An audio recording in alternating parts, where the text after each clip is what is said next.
Hi guys, how is it going? It's Lalatom Chagi and welcome to my YouTube channel. As you can see by the title of this video, I'll be talking about how I managed to save more than 10,000 as a finance intern, earning 8K.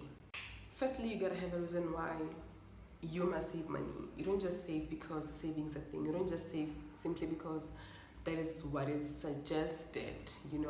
So for me, I knew that I must have emergency funds. So my plan was to maximize on my emergency funds to just at least have 4 to 6 months of my expenses in my emergency funds. And another reason was that I was studying, I'm still studying, so I needed to just put in a little bit more money into my savings in case I have an emergency where I had to maybe buy this book or something like that.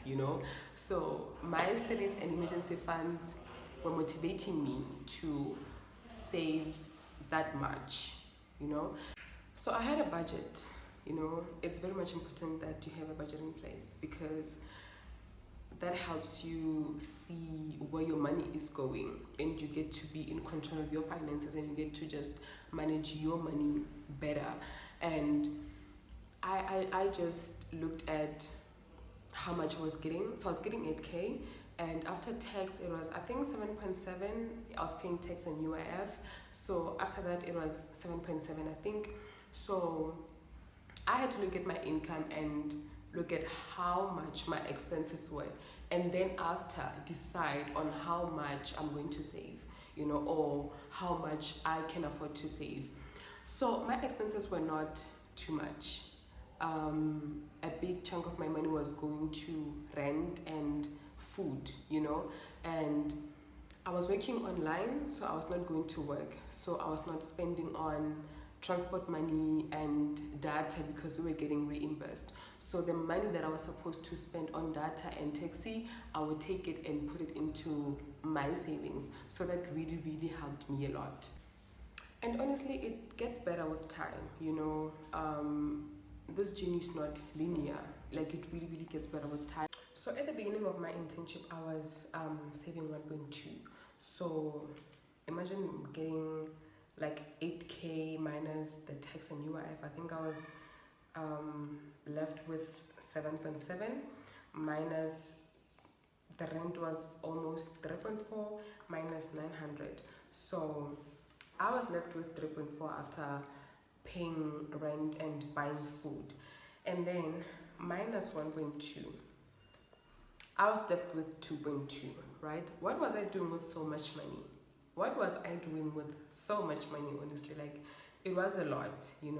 And yes, there are things that I was spending on, it's not like my expenditure or my expenses was just rent and food. Like, I also had other things and they were only 200, 300, something like that. They were not a lot, honestly, but then still I would be left with so much money, and I did not want to have so much money on hand because I felt like having so much money on hand is just going to like make me buy things unnecessarily, and I just couldn't. Like, I honestly just couldn't. So I just got to a point where I felt like I have this money hand, and like it felt like it's a lot. Like, honestly, it felt like it's a lot, and I think it's because of the person that I am. So who you are, your lifestyle, what you like plays a huge role on your finances. So for me, I'm not somebody who like is always out there weekend. I'm not that person.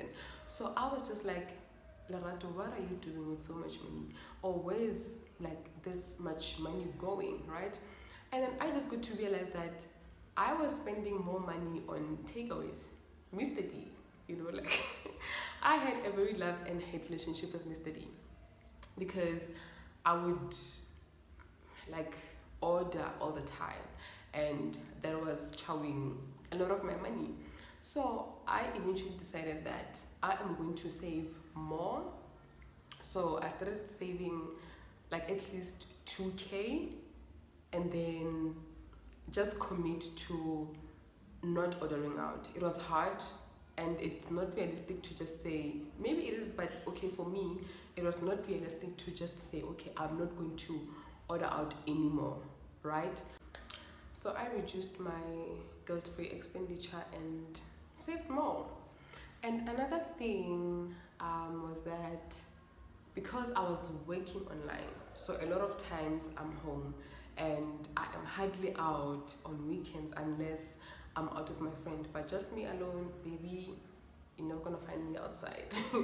You are just never gonna find me outside. So I had short hair and I was able to style my hair. You see those makula style, your pixie cuts. So I was doing those, and I didn't have to do them every day because I was not going anywhere.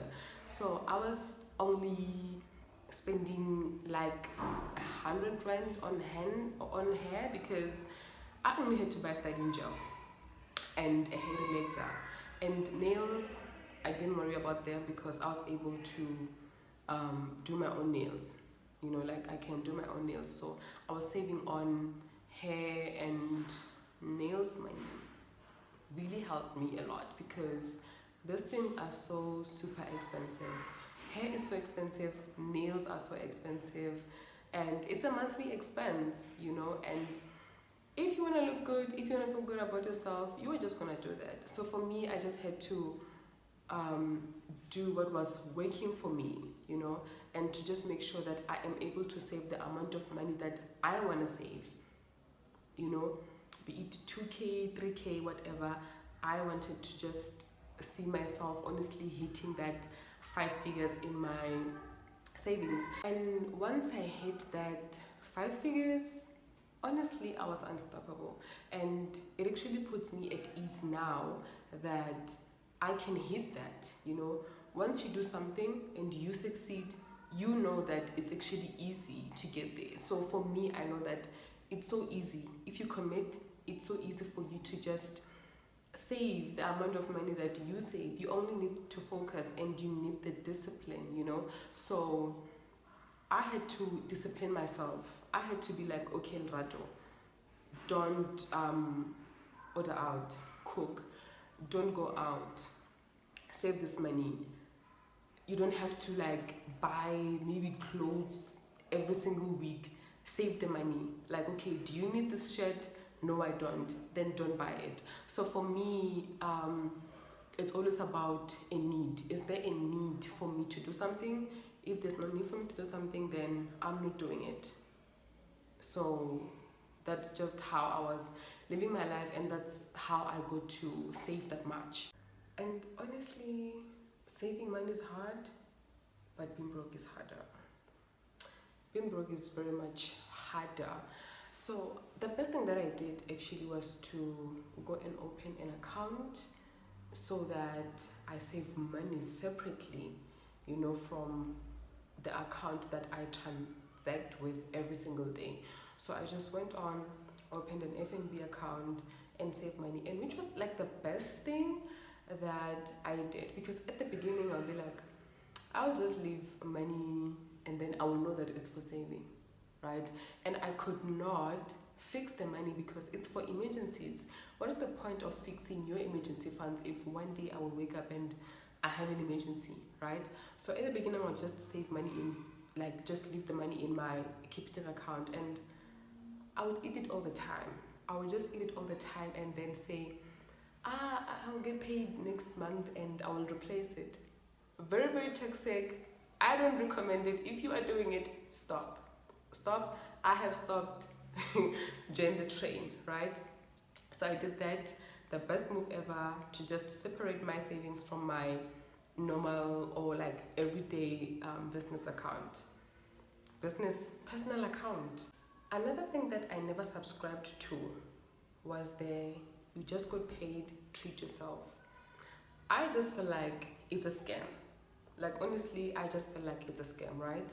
I've read few financial literacy book, and we are told all the time that you need to pay yourself first. And paying yourself first doesn't mean like pay yourself. No, like it means put money into your savings or invest first before you give yourself money.